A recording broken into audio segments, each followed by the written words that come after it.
Selama ku hidup bagimu, mataku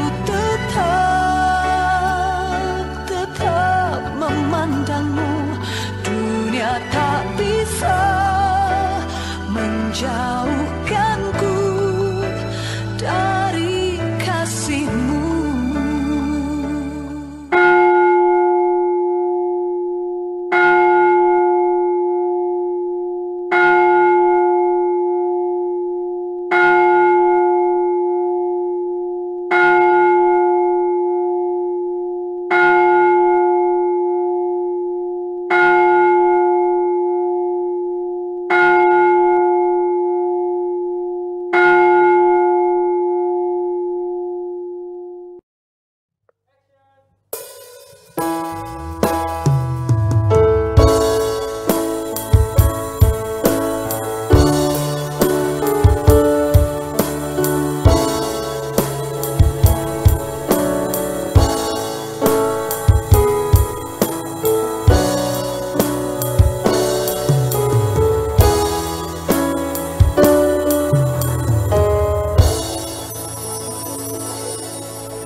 Saya mengundang Bapak Ibu Jemaat untuk kita semua bangkit berdiri.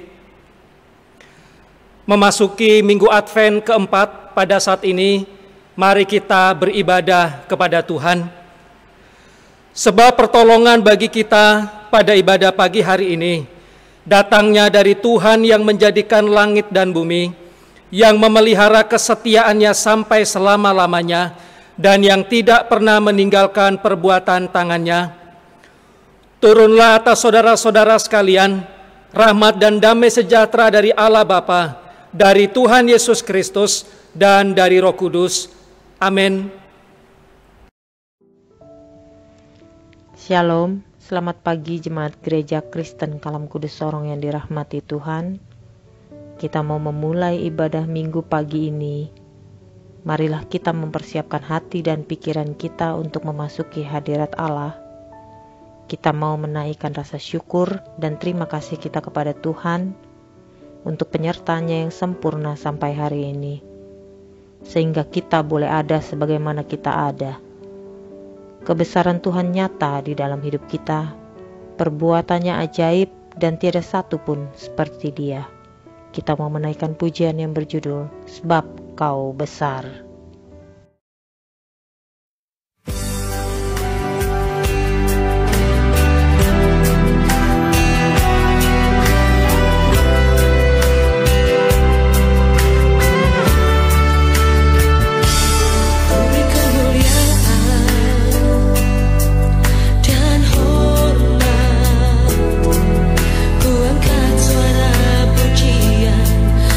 Agungkan namamu,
Bapak Ibu yang terkasih di dalam Tuhan, kalau kita melihat perbuatan Tuhan di dalam hidup kita yang ajaib, maka sudah selayaknya kita memberikan semua kemuliaan dan hormat bagi namanya.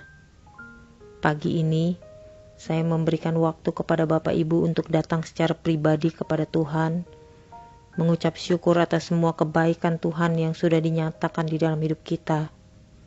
Sekaligus kita datang dengan hati yang sungguh-sungguh untuk mengakui dosa-dosa dan pelanggaran kita. Mohon ampun atas setiap perbuatan kita, sehingga kita dapat layak di hadapan Allah.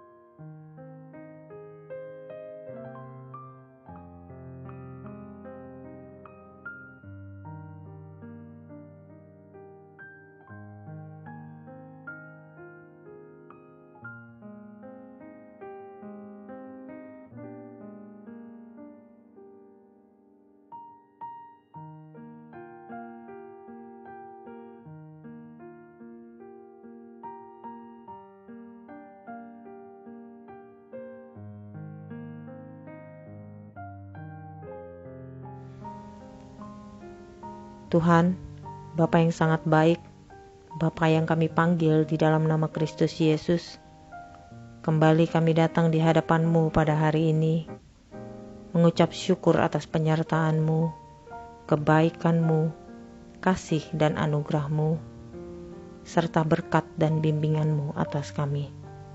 Tuhan, kami mau mengatakan kami bangga punya Allah seperti Engkau. Terima kasih atas segalanya.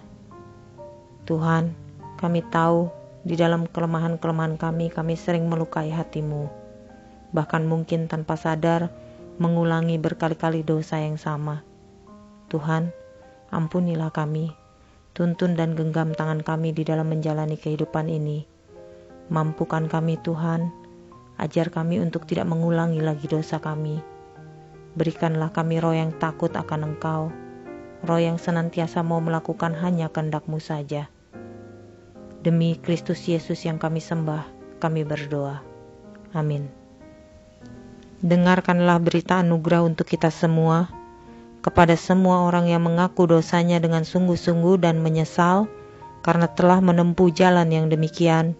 Sebagai hamba Kristus Yesus, saya memberitakan kepada saudara sekalian bahwa pengampunan dosa telah berlangsung dalam nama Bapa dan Anak dan Roh Kudus. Jemaat dipersilakan duduk. Jemaat, ada banyak hal yang dapat membuat kita bersuka cita. Namun hanya satu sukacita yang membawa kita pada kekekalan, yaitu sukacita dari sorga. Oleh karena itu, marilah kita membuka hati kita untuk menerima sukacita dari surga, karena itu menguatkan kita, takkan hilang kekuatan kita. Di saat kita bersuka cita bersama Allah, itulah kekuatan bagi jiwa kita untuk bisa menjalani kehidupan ini. Kita mau menaikkan pujian yang berjudul Sukacita Surga.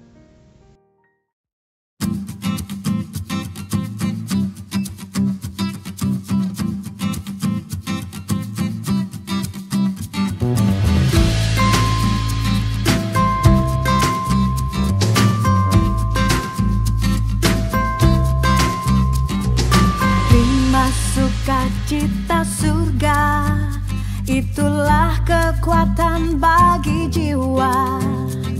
Ku dapat rasakan kasih-Nya di tengah badai yang bergelora. Terima sukacita surga, itulah kekuatan bagi jiwa. Ku dapat saksikan kuasa-Nya, taklukkan badai yang bergelora. Haleluya, Kau ada dalam hatiku.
Jemaat, tidak terasa Natal sudah semakin dekat. Natal sebagai peringatan atas lahirnya Juru Selamat bagi dunia. Tuhan turun ke dunia untuk menebus dosa-dosa kita. Namun sesungguhnya, Natal tidak hanya sebagai simbolis saja, ataupun sebagai ritual tahunan yang wajib bagi kita semua orang Kristen. Melainkan esensi dari Natal yang terpenting adalah bahwa Kristus benar-benar lahir di hati kita, dan kelahirannya terpancar dalam perilaku kita sehari-hari. Kita berharap kita dapat mengenakan karakter Kristus di dalam kehidupan kita, memiliki hati dan pikirannya. Sebelum kita mengikrarkan pengakuan iman percaya kita, marilah kita mengangkat pujian yang berjudul Joy to the World.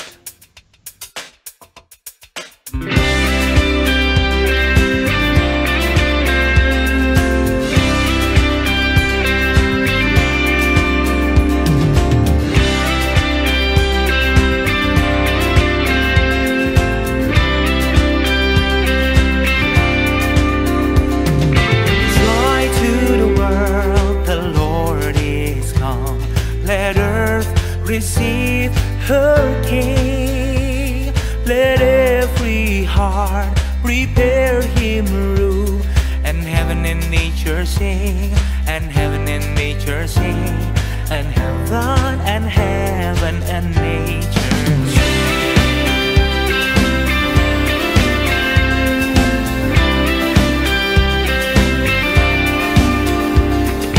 Dunia gemas dan sorak, Rajamu lahirlah.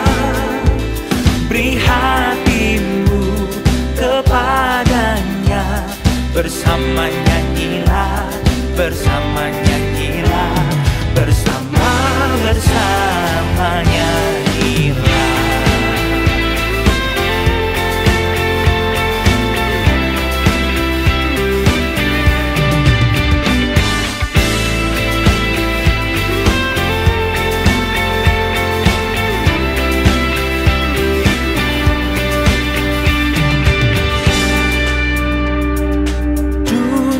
Gemar dan nyanyilah, Tuhanmu berkata.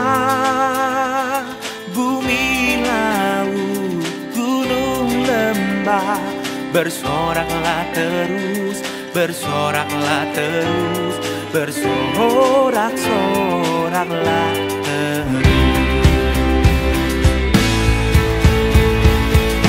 Yesus memerintahkan dengan anugerahnya, keadilan dan kebenaran, dan ajaib kasihnya, dan ajaib kasihnya, dan ajaib kasihnya, dan ajaib kasihnya, dan ajaib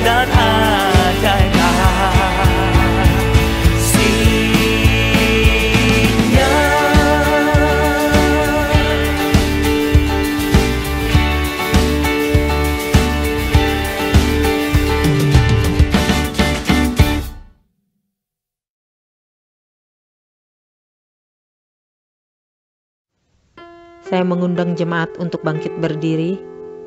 Kita akan mengikrarkan pengakuan iman percaya kita bersama semua orang percaya di segala tempat dan sepanjang zaman. Pengakuan iman rasuli. Aku percaya kepada Allah, Bapa yang Maha Kuasa, Khalik langit dan bumi, dan kepada Yesus Kristus, Anaknya yang tunggal Tuhan kita, yang dikandung daripada Roh Kudus, lahir dari anak darah Maria, yang menderita sengsara di bawah pemerintahan Pontius Pilatus, disalibkan, mati dan dikuburkan, turun ke dalam kerajaan maut, pada hari yang ketiga bangkit pula dari antara orang mati, naik ke sorga, duduk di sebelah kanan Allah, Bapa yang Maha Kuasa, dan dari sana Ia akan datang untuk menghakimi orang yang hidup dan yang mati. Aku percaya kepada Roh Kudus, gereja yang kudus dan am, persekutuan orang kudus, pengampunan dosa, kebangkitan tubuh, dan hidup yang kekal. Amin. Jemaat dipersilakan untuk duduk kembali. Jemaat, setiap orang mempunyai jalan hidup yang berbeda-beda, dan Tuhan memberikan kita kebebasan untuk memilih jalan kita. Namun apabila kita sudah ditebus oleh Tuhan, maka kita otomatis memiliki jalan hidup menjadi orang benar, yang berjalan sesuai dengan kehendak Tuhan, dan sudah sepatutnya kita menyadari bahwa tanpa topangan dan tuntunan Tuhan di sepanjang kehidupan kita takkan mampu. Tuhan yang membangunkan kita apabila kita terjatuh, sebelum kita menerima kebenaran firman Tuhan yang disampaikan melalui hamba-Nya. Kita mau menyanyikan pujian yang berjudul Jalan Hidup Orang Benar.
kembali.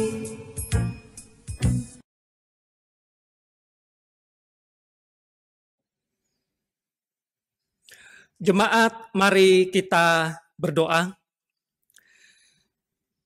Ya Tuhan, Allah Bapa kami di sorga, pada saat pagi ini kami bersyukur, berkesempatan untuk kami boleh beribadah, dan berkesempatan untuk bersama-sama belajar kebenaran firman Tuhan. Mohon akan berkat-Mu, mohon akan pertolongan-Mu, kiranya hikmat Tuhan memimpin kami, secara khusus bagi hamba-Mu yang penuh dengan keterbatasan, kiranya dimampukan oleh Tuhan untuk Engkau berkarya dan bekerja, memakai hamba-Mu untuk menjadi satu sarana dan juga alat untuk Engkau menyatakan kehendak Tuhan. Demikian juga dengan seluruh jemaat Tuhan.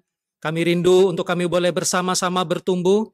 Kami rindu untuk bersama-sama kami semakin memperoleh hikmat Tuhan. Dan kami rindu di dalam perjalanan kehidupan kekristenan kami. Kami tahu apa yang harus kami tetapkan, apa yang harus kami pilih, dan jalan mana yang patut untuk kami jalani. Terima kasih, Tuhan bekerja, Tuhan berkarya, dan Tuhan menguasai atas semuanya, sehingga di dalam pelayanan untuk kami boleh bersama-sama mendengarkan firman Tuhan, kami sungguh diberkati. Di dalam nama Tuhan Yesus Kristus, kami berdoa dan bersyukur. Amin. Bapak, Ibu, Saudara, jemaat yang dikasihi Tuhan kita Yesus Kristus, minggu pagi ini kita melangkah di dalam bagian selanjutnya berkaitan dengan hikmat di dalam kitab Amsal, dan kita akan bersama-sama membuka dan membaca di dalam Amsal pasalnya yang keempat, ayatnya yang ke-14 sampai dengan ayatnya yang ke-19. Dan saya akan membacakan demikian firman Tuhan. Janganlah menempuh jalan orang fasik dan janganlah mengikuti jalan orang jahat. Jauhilah jalan itu, janganlah melaluinya. Menyimpanglah daripadanya dan jalanlah terus, karena mereka tidak dapat tidur bila tidak berbuat jahat. Kantuk mereka lenyap bila mereka tidak membuat orang tersandung, karena mereka makan roti kefasikan dan minum anggur kelaliman. Tetapi jalan orang benar itu seperti cahaya fajar, yang kian bertambah terang sampai rembang tengah hari. Jalan orang fasik itu seperti kegelapan, mereka tidak tahu apa yang menyebabkan mereka tersandung. Bapak, Ibu, Saudara, jemaat yang dikasihi Tuhan kita Yesus Kristus, tema kita pada saat minggu pagi ini adalah hikmat dan dua jalan. Hikmat dan dua jalan. Saudara, setiap hari kita diperhadapkan kepada keputusan untuk memilih. Sejak dari kita membuka mata, maka pada detik itu kita harus membuat keputusan-keputusan untuk memilih. Kita harus membuat keputusan apa yang kita lakukan dan apa yang kita kerjakan. Kita membuat keputusan apa yang kita makan. Kita membuat keputusan baju apa yang kita pakai. Kita membuat keputusan kemana kita pergi. Kita membuat keputusan jam berapa kita beraktivitas. Kita mengambil keputusan terhadap banyak hal di sepanjang hari itu. Nah, Bapak, Ibu, Saudara yang dikasihi Tuhan kita Yesus Kristus, dalam dunia ini ada dua pihak yang bertentangan. Ada dua pihak yang berseberangan. Dan setiap saat, setiap waktu, setiap detik, kita sebagai orang-orang percaya dan semua orang, mereka dan kita semua harus mengambil sebuah keputusan. Kita ada pada posisi dan juga pihak yang mana. Dan dua pihak ini adalah pihak Allah dan pihak si jahat. Kita tidak bisa ada pada posisi netral di antara kedua belah pihak ini. Kalau seandainya pilkada ada namanya golput, tidak memihak siapa-siapa bisa. Tetapi berkaitan dengan dua pihak yang bertentangan dengan apa yang sudah saya sampaikan tadi, tidak ada posisi netral. Kita harus memutuskan setiap saat ada pada pihak terang ataukah ada pada pihak kegelapan. Menjadi hamba kebenaran ataukah menjadi hamba dosa. Mengambil jalan hikmat ataukah mengambil jalan orang fasik. Nah, Bapak Ibu Saudara, Salomo di dalam bagian yang kita baca, Salomo menegaskan betapa pentingnya umat Tuhan untuk mengambil keputusan dan juga memilih keputusan untuk berada pada pihak yang tepat, supaya dalam perjalanan kehidupan sebagai umat Tuhan, maka mereka pun dengan tepat juga mencapai apa yang menjadi tujuan dan juga kehendak Allah di dalam kehidupan sebagai umat pilihannya. Demikian juga di dalam kehidupan kita sebagai orang-orang Kristen. Kita pun juga setiap saat, setiap detik, kita dibawa kepada keputusan-keputusan. Kita berada pada pihak mana, kita berada pada posisi mana, dan keputusan untuk memilih itu tidak hanya berdampak kepada hasil atau akibat, tetapi keputusan untuk memilih akan berdampak juga kepada identitas, berdampak juga kepada ciri dan juga pola hidup seseorang ataupun juga kita semua. Nah, saudara jemaat yang dikasihi Tuhan Yesus Kristus, Salomo mengarahkan umat Tuhan di dalam Amsal yang sudah kita baca untuk mereka dengan tepat mengambil pilihan, yaitu pilihan jalan hidup yang benar, jalan yang ditetapkan oleh Tuhan, jalan yang dituntun oleh hikmat Tuhan, yaitu jalan terang dan jalan kebenaran. Di dalam ayatnya yang ke-14 dan ayatnya yang ke-15, di sana ada 5 kata perintah larangan yang dilakukan atau yang disampaikan oleh Salomo secara berulang-ulang. Janganlah menempuh jalan orang fasik. Janganlah mengikuti jalan orang jahat. Jauhilah jalan itu. Janganlah melaluinya. Menyimpanglah daripadanya. Ada 5 kata perintah larangan supaya umat Israel, demikian juga dalam kehidupan kita sebagai orang percaya, ada 5 kata jangan yang menegaskan bahwa larangan ini adalah sesuatu yang penting.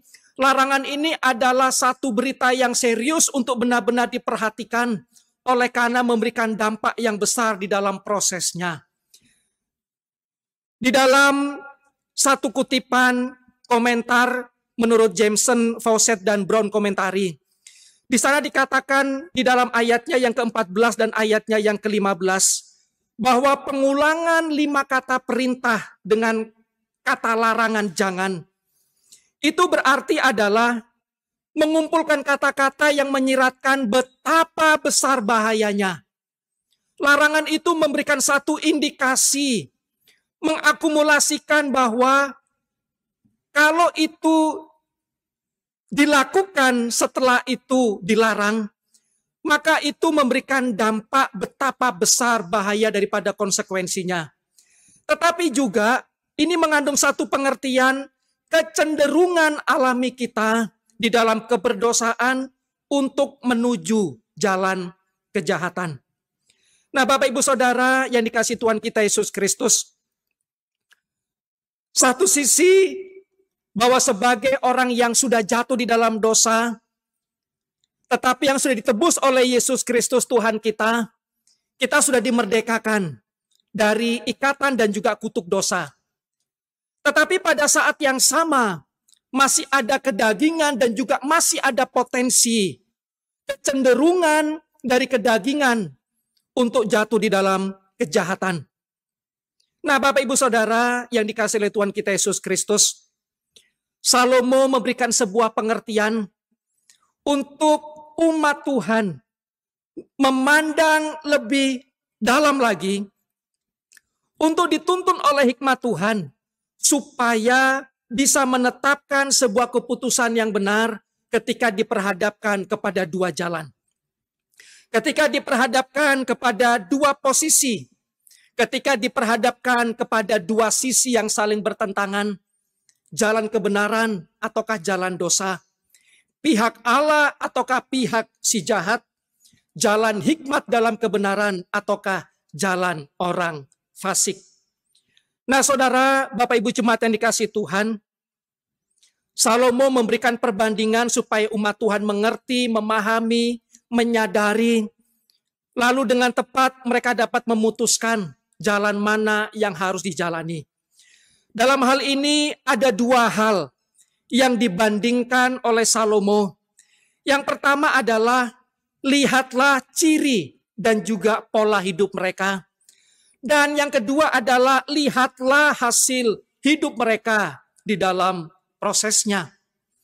Nah saudara, di dalam ayatnya yang ke-16 dan ayatnya yang ke-17, lihatlah ketika engkau membandingkan antara ciri dan juga pola hidup orang benar yang dituntun oleh hikmat Tuhan dan orang fasik yang melakukan kejahatan, engkau lihat apa yang menjadi ciri dan juga pola hidup mereka. Di dalam ayatnya yang ke-16 di sana dikatakan, karena mereka tidak dapat tidur bila mereka tidak berbuat jahat. Engkau pandanglah bahwa pola hidup dan juga ciri mereka ketika mereka menempuh jalan kejahatan, ketika mereka menempuh jalan kefasikan, mereka adalah orang-orang yang tidak bisa tidur jikalau mereka tidak berbuat jahat. Kata jahat di sana diterjemahkan dengan kata ra'a, yaitu adalah cedera atau menyakiti. Mereka tidak dapat menikmati nyenyaknya di dalam malam peristirahatan jikalau mereka belum melakukan satu tindakan untuk menyakiti orang lain. Sebelum mereka melakukan satu perbuatan yang mencederai orang lain. Lalu di sana dikatakan kantuk mereka lenyap bila mereka tidak membuat orang tersandung. Kata tersandung di sana diterjemahkan dengan kasal. Mereka tidak bisa tidak kalau tidak menghancurkan orang lain. Tidak bisa tidak kalau mereka tidak melemahkan orang lain. Tidak bisa tidak kalau orang-orang fasik ini kemudian membuat lemah orang lain. Membuat orang lain kehilangan. Lalu menggulingkan orang lain. Itulah kata tersandung dari kata kasal. Lalu karena mereka makan roti kefasikan. Kata kefasikan di sana diterjemahkan dengan resa, artinya kejahatan. Dan minum anggur kelaliman. Yang diterjemahkan bahwa mereka minum anggur kekerasan, kekejaman, ketidakadilan. Dan mereka ada posisi sebagai penindas. Nah Bapak Ibu Saudara yang dikasihi oleh Tuhan kita Yesus Kristus. Salomo membandingkan, kamu lihat apa yang menjadi ciri daripada seseorang fasik yang menempuh jalan kejahatan. Bagaimana mereka tidak bisa menikmati akan kehidupan mereka kalau mereka tidak berbuat jahat. Kalau mereka tidak menyakiti dan juga mencederai orang lain. Hasrat mereka adalah bagaimana supaya orang lain lemah. Hasrat mereka adalah menghancurkan hidup orang lain. Menghilemahkan orang lain. Membuat orang lain kehilangan. Hasrat mereka adalah hasrat kejahatan. Dan juga kelaliman. Mereka tidak akan pernah terpuaskan sebelum mereka melakukan kekejaman, ketidakadilan. Dan sebagai orang-orang penindas. Nah saudara, kalau kita baca di dalam Raja-Raja, 1 Raja-Raja pasal 21, adalah kisah tentang Raja Ahab dan Isabel. Adalah menjadi satu gambaran yang tepat tentang dua orang suami istri yang hidup dalam kefasikan dan berjalan di dalam kejahatan. Kita tahu kisah ini di dalam pasal 21 di dalam 1 Raja-Raja. Ketika Ahab dia menghendaki untuk dia membeli dari kebun anggur si Nabot. Tetapi si Nabot dia tidak memberikannya oleh karena itu adalah tanah warisan. Lalu kemudian ia pulang bermuram durja, tidak mau makan, tidur tidak nyenyak. Dalam satu kemarahan, kejengkelan, dikuasai dengan hawa nafsu ketamakan. Dia sudah memiliki banyak kekayaan. Tetapi sepanggal daripada kebun anggur Nabot itu pun juga dia inginkan. Lalu kemudian datanglah Isabel. Kenapa engkau bermuram durja? Bangunlah, minumlah, berbahagialah, bersenang-senanglah, jangan takut, jangan khawatir. Saya membuat satu rancangan, tanah itu pasti akan menjadi milikmu. kebun anggur milik Nabot, tenang saja, itu pasti akan menjadi kepunyaanmu. Saya akan mengatur, saya akan merancang, dan kita bersama-sama tahu apa yang dilakukan oleh kedua pasang, oleh satu pasang suami istri ini. Pada akhirnya difitnah, Nabot dihukum mati dengan saksi palsu dari orang-orang. Nah saudara, Ahab tidak bisa tidur dengan nyenyak sebelum ia dipuaskan akan hasrat ketamakannya. Sebelum ia dipuaskan untuk bagaimana ia menghancurkan orang lain, bagaimana ia melakukan tindakan kejam bersama-sama dengan Isabel istrinya.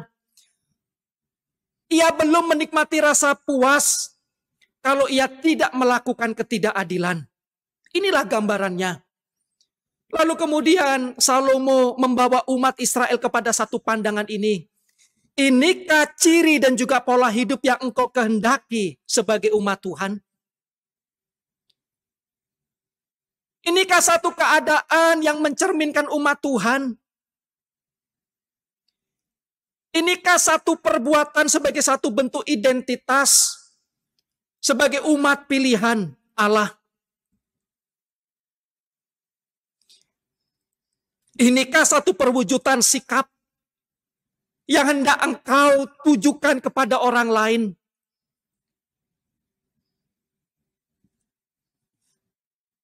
Bapak Ibu Saudara, jemaat yang dikasihi oleh Tuhan kita Yesus Kristus. Hal yang kedua yang dibandingkan oleh Salomo adalah di dalam ayatnya yang ke-19. Lihatlah hasil hidup mereka di dalam prosesnya. Jalan orang fasik seperti kegelapan. Mereka tidak tahu apa yang menyebabkan mereka tersandung. Lihatlah apa yang menjadi hasil daripada hidup orang fasik yang mengambil jalan orang berdosa di dalam prosesnya. Mereka berjalan dalam kegelapan, lalu pasti mereka tersandung oleh karena mereka tidak melihat apa-apa. Nah saudara, kalau kita baca di dalam 2 Raja-Raja pasal 9 dan pasalnya yang ke-10, itu adalah penggenapan bagaimana Isabel mati. Dan kita tahu ceritanya bukan? Ketika Yehu, ia memerintahkan untuk prajuritnya melemparkan dari atap atau dari atas istana itu. Dan Isabel mati. Lalu diinjak-injak oleh kuda. Lalu kemudian Yehu berkata, ya coba makamkan dia, kuburkan dia itu. Tetapi ketika hendak dikuburkan, tidak didapati secara utuh mayatnya. Yang tinggal hanya kepala, telapak tangan dan juga kaki. Oleh karena bagian tubuhnya yang lain sudah dimakan oleh anjing. Engkau lihatlah akan hasil hidup mereka dalam prosesnya, mereka yang memilih jalan kejahatan. Dan kita tahu bagaimana akan Raja Ahab dan juga keturunannya. Bagaimana Yehu kemudian membunuh 70 anak-anak Ahab. Dia membinasakan garis keturunannya dan tidak ada satu orang pun yang terlewatkan. Ketika dibandingkan dengan bagaimana orang benar berjalan, dan bagaimana hasil daripada hidup orang benar, kontras.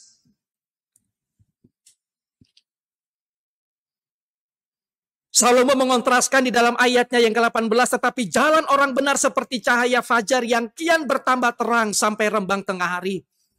Cahaya atau terang adalah lambang daripada kebahagiaan, lambang daripada kesejahteraan dan juga berkat Tuhan. Kalau kita baca dalam Mazmur 17 ayatnya yang ke-15. Hai umat, ketika engkau melihat akan keadaan dan juga situasi, akan pilihan jalan antara orang jahat, antara orang fasik dengan orang benar yang dituntun oleh hikmat Tuhan. Lihatlah ciri dan juga pola hidup mereka. Lihatlah hasil daripada hidup mereka di dalam prosesnya. Ketika engkau bisa melihat perbedaan itu, seharusnya engkau bisa terbuka akan mata, terbuka akan hati, terbuka akan pemahamanmu, sehingga kau dengan tepat bisa memutuskan bahwa jalan Tuhan adalah jalan yang terbaik. Bapak, Ibu, Saudara, jemaat yang dikasihi oleh Tuhan kita, Yesus Kristus. Pada saat ini, tidak sedikit atau ada setidaknya orang-orang Kristen yang kemudian mereka tahu akan kebenaran dan juga jalan Tuhan. Tetapi ada yang kemudian jatuh di dalam dosa, mengambil keputusan yang tidak tepat untuk berjalan di dalam jalan orang fasik. Kenapa? Jelas, yang pertama adalah oleh karena orang Kristen yang tidak dipimpin oleh Roh Tuhan. Orang Kristen yang menyerahkan dirinya untuk dikuasai dan juga dipimpin oleh karena kedagingan dan juga hawa nafsu duniawi. Orang Kristen yang tidak berpikir panjang. Orang Kristen yang hanya melihat akan awal dan juga permulaan daripada kenikmatan jalan dosa.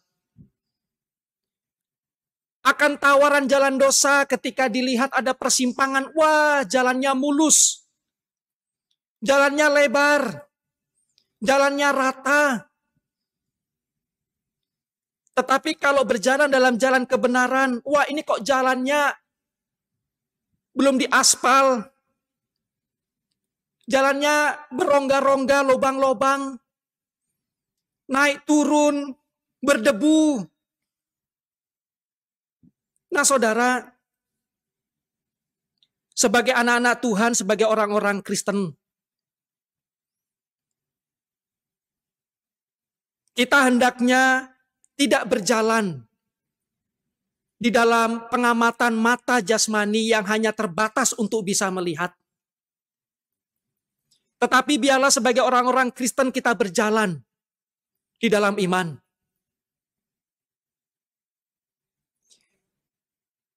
We walk not by sight, but we walk by faith.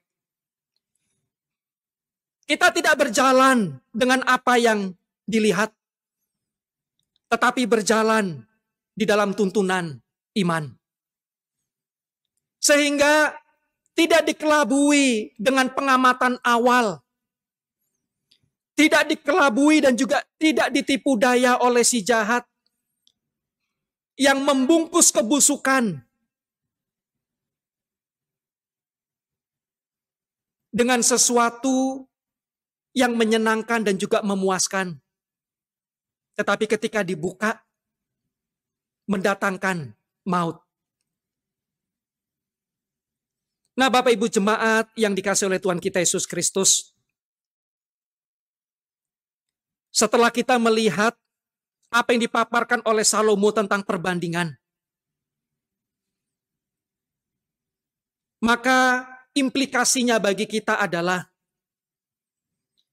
putuskan untuk menetapkan hati, berjalan dalam kebenaran, berjalan di dalam jalan Tuhan dan juga kehendak Tuhan dengan segala resikonya.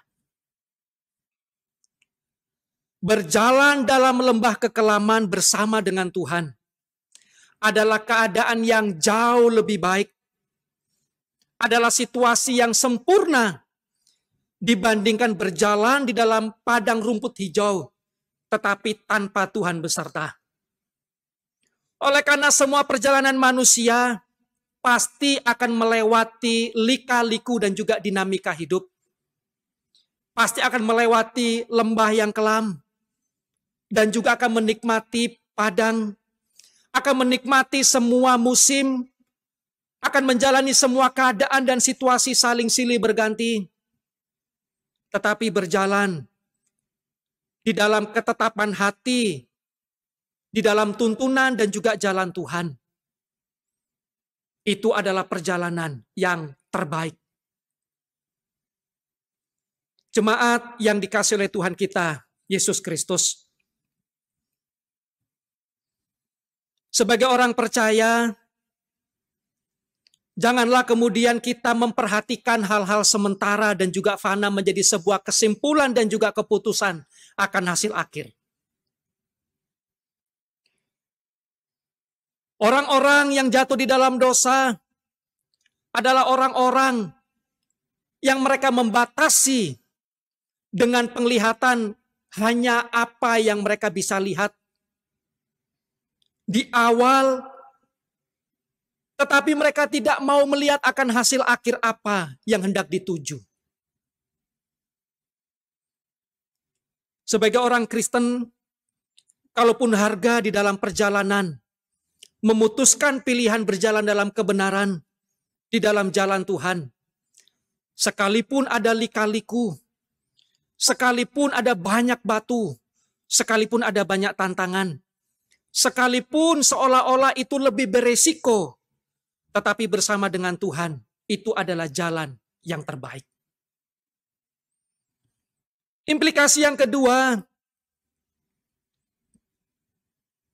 janganlah saudara dan saya meremehkan jalan menyimpang. Yang dirasa kecil, kemudian kita katakan tidak apa-apa. Ketika kita ada di dalam dua persimpangan jalan,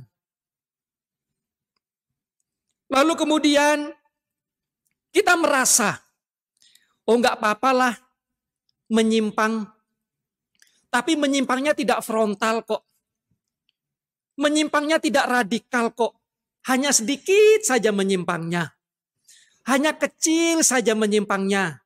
Oh, tidak apa-apa kok. Kalaupun menyimpang kecil-kecilan di dalam jalan kebenaran, kan resikonya tidak terlalu besar, kecuali kalau memang sudah mengambil satu keputusan yang secara pasti menyimpang terang-terangan. Saudara, Bapak Ibu Jemaat yang dikasihi oleh Tuhan kita Yesus Kristus, penyimpangan dalam jarak sekecil apapun, ketika ditarik garis lurus, maka itu akan membawa kepada jalan yang berbeda. Saya teringat beberapa tahun yang lalu, ketika Ibu Penginjil Jane memberikan satu ilustrasi. Kalau kita menarik garis 1 derajat menyimpang, ketika garis 1 derajat itu ditarik 2 senti, mungkin penyimpangan itu tipis sekali, tidak kelihatan menyimpang. Tetapi kalau garis lurus itu ditarik selama 2 kilometer, sepanjang 2 kilometer, maka akan dilihat bahwa kemudian dari yang kecil itu akan membuat satu perbedaan jalan yang sangat besar dan signifikan. Saudara, janganlah meremehkan jalan menyimpang yang dirasa kecil dan kemudian kita merasa tidak apa-apa. Tidak boleh sebagai anak-anak Tuhan melakukan penyimpangan sekecil apapun. Tidak boleh kemudian kita merasa bahwa penyimpangan itu adalah sesuatu yang wajar-wajar saja dan juga tidak apa-apa. Satu kali saya nonton video, perbedaan sisi 10 cm berdampak terhadap apakah orang itu meninggal ataukah orang itu selamat. Jadi suatu kali ada satu wanita yang sedang berjalan di pinggir jalan dalam kondisi hujan yang cukup deras. Lalu kemudian dia melewati sebuah plang baliho besar di pinggir jalan itu. Dan oleh karena hujan deras dan juga angin yang agak kencang, lalu tiba-tiba baliho itu patah, lalu kemudian jatuh. Dan jatuhnya baliho raksasa itu hanya berjarak kurang lebih 10 cm di tempat di mana wanita ini dia sedang berjalan. 10 cm. Jarak yang sangat dekat sekali.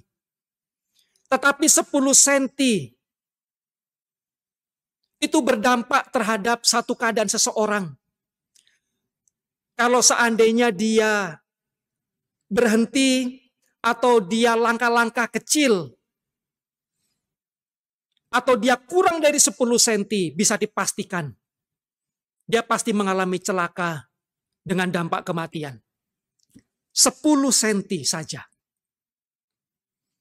Nah, Bapak Ibu Saudara, jemaat yang dikasihi Tuhan Yesus Kristus, saya setidaknya mengetahui lebih dari satu peristiwa tentang perselingkuhan orang Kristen. Kalau ditanya, awal perselingkuhan itu pasti, itu bukanlah sesuatu yang dirancangkan pada awalnya. Itu bukanlah sesuatu yang direncanakan. Sesuatu yang mungkin jauh daripada pikiran-pikiran mereka. Karena beberapa orang yang saya ketahui, mereka juga adalah anak-anak Tuhan yang berjuang di dalam kehidupan kekristenan mereka. Saya yakini bahwa perselingkuhan yang dilakukan pastilah tidak diawali dengan sesuatu perencanaan. Tetapi sepanjang yang saya ketahui, diawali dengan kejadian-kejadian sederhana. Diawali dengan pertemuan-pertemuan sederhana.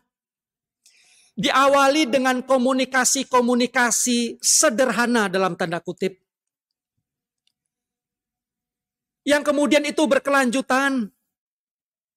Dan pada saat timbul kepekaan, ada ketidakberesan di sana, tidak ditanggapi dengan cepat, untuk itu diputuskan. Bisa jadi merasa, wong cuma say hello saja kok.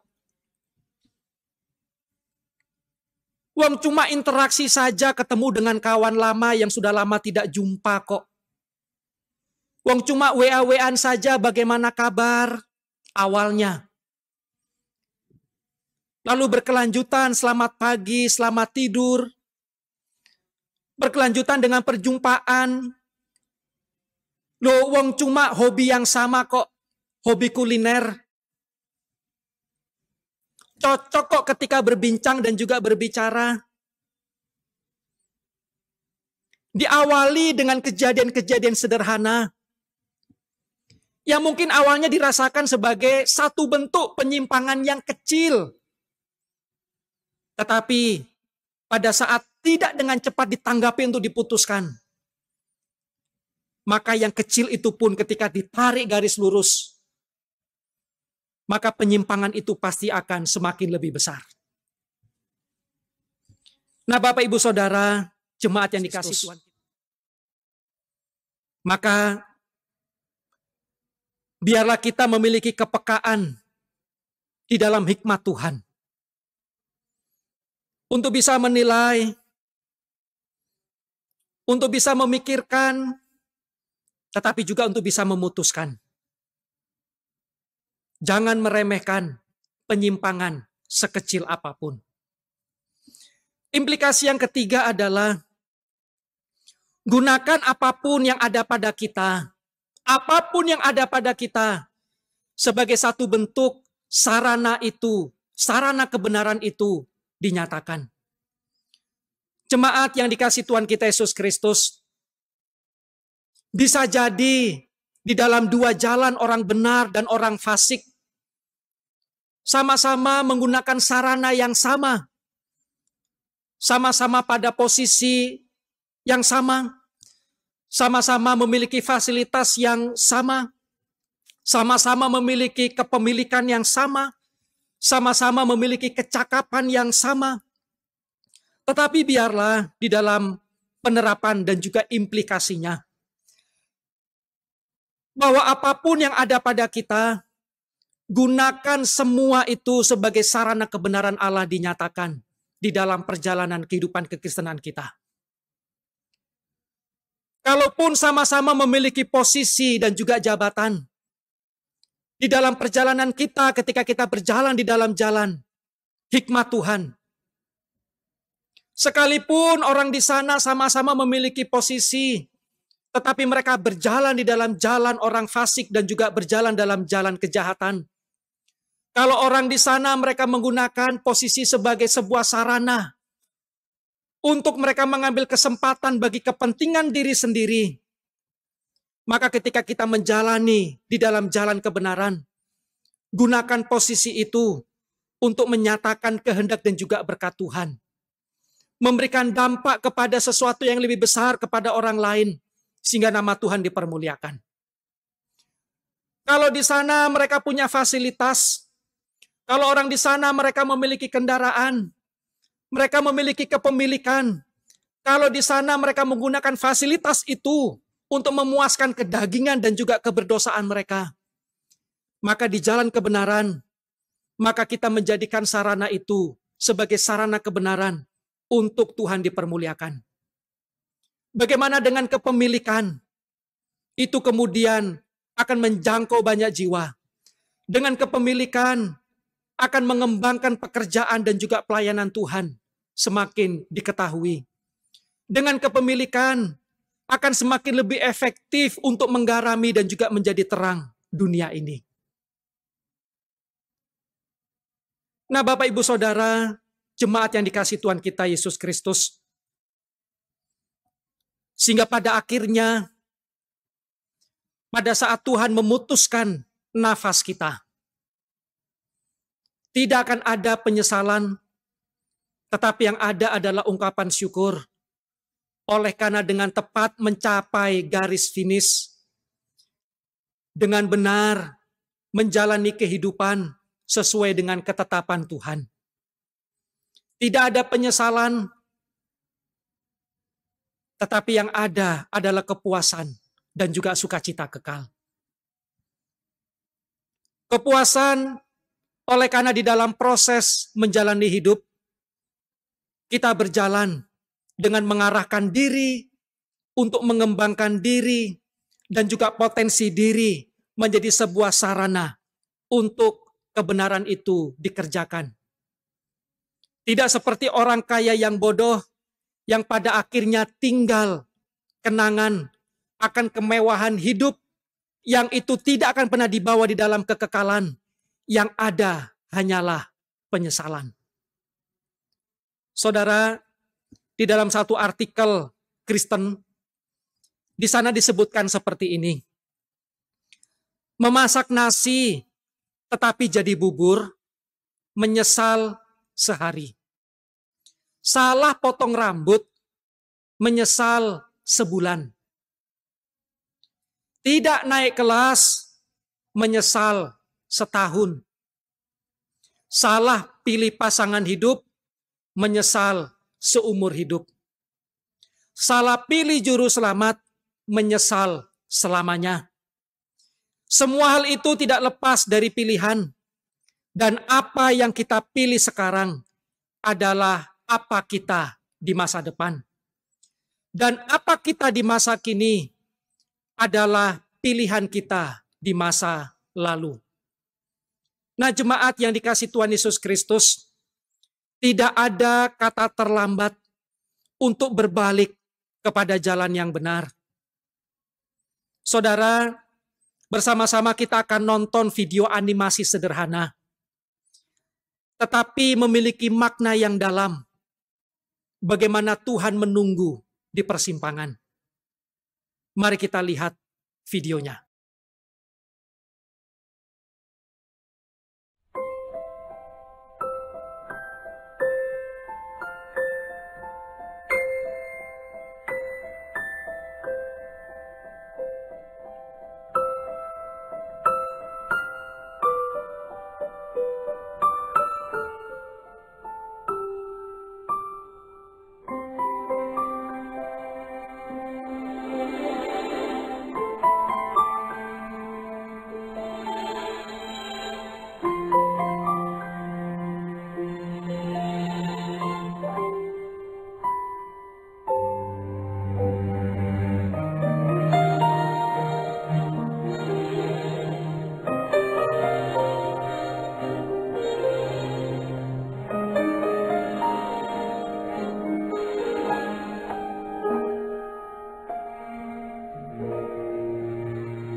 Saudara, dari video animasi yang sudah kita lihat, kalau kemudian kita dapati bahwa kita seperti orang ini meninggalkan Tuhan di persimpangan dan berjalan di arah yang salah, kembalilah dan jangan lanjutkan. Jauh lebih baik, jauh lebih tepat untuk berputar kembali sekalipun kehilangan waktu dan juga mengalami kerugian. Daripada terus melanjutkan perjalanan di dalam jalan yang salah, kemudian kehilangan anugerah Allah dan mengalami kerugian di dalam kekekalan. Ketahuilah bahwa Tuhan adalah Bapa yang baik. Ia selalu menantikan anak-anaknya untuk kembali berpulang dan juga berpaling. Untuk yang terhilang, untuk kembali kepada Dia. Dan Allah menyiapkan diri untuk Ia menuntun kembali kepada jalannya. Kiranya firman Tuhan akan memberkati, menolong, dan memampukan kita untuk memutuskan jalan yang benar. Mari kita bersatu di dalam doa. Bapa di sorga, terima kasih untuk kebenaran firman Tuhan pada saat pagi ini. Kami diingatkan untuk kami bijak, untuk kami memutuskan dengan tepat di dalam tuntunan hikmat Tuhan, untuk mengambil jalan yang benar, yaitu jalan Tuhan.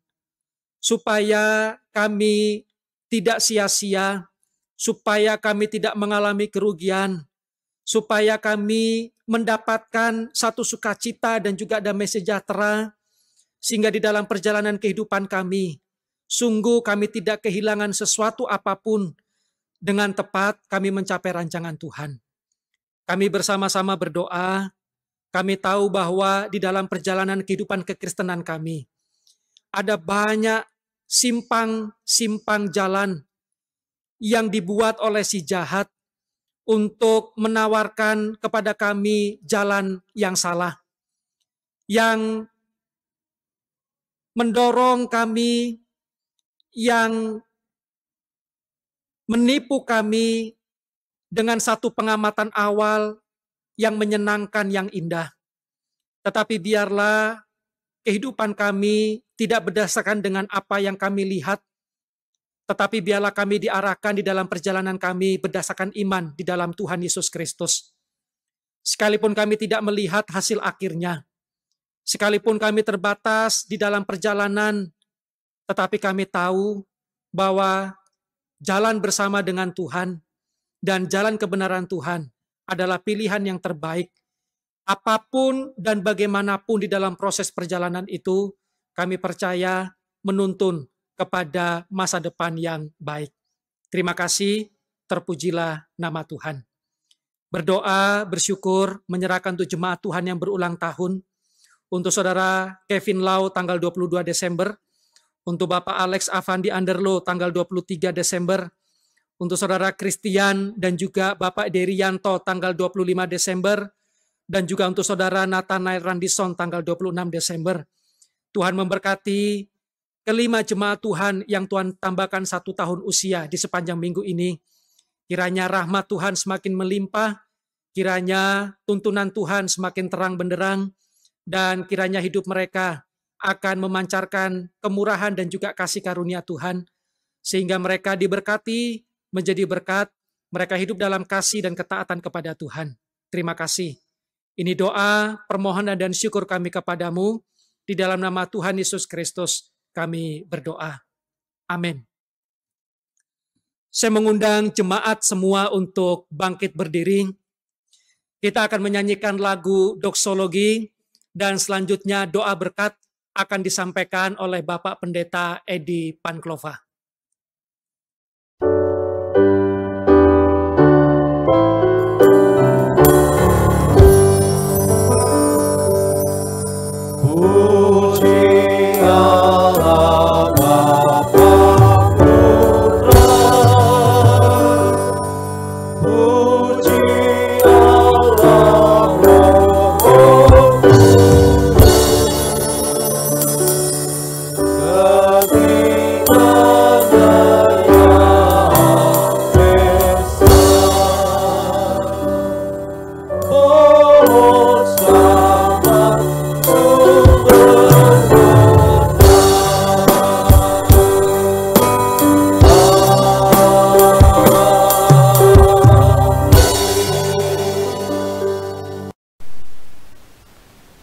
Jemaat yang dikasihi oleh Tuhan Yesus Kristus, mari kita arahkan pandangan kita tertuju kepada Tuhan, dan dengan iman yang teguh terimalah berkat Tuhan. Kiranya damai sejahtera Allah yang melampaui segala akal akan memelihara hati dan pikiranmu di dalam Kristus Yesus Tuhan kita, dan kiranya tubuh, jiwa, dan rohmu terpelihara sempurna dengan tak bercacat, sampai kedatangan Yesus Kristus Tuhan kita. Amin. Amin.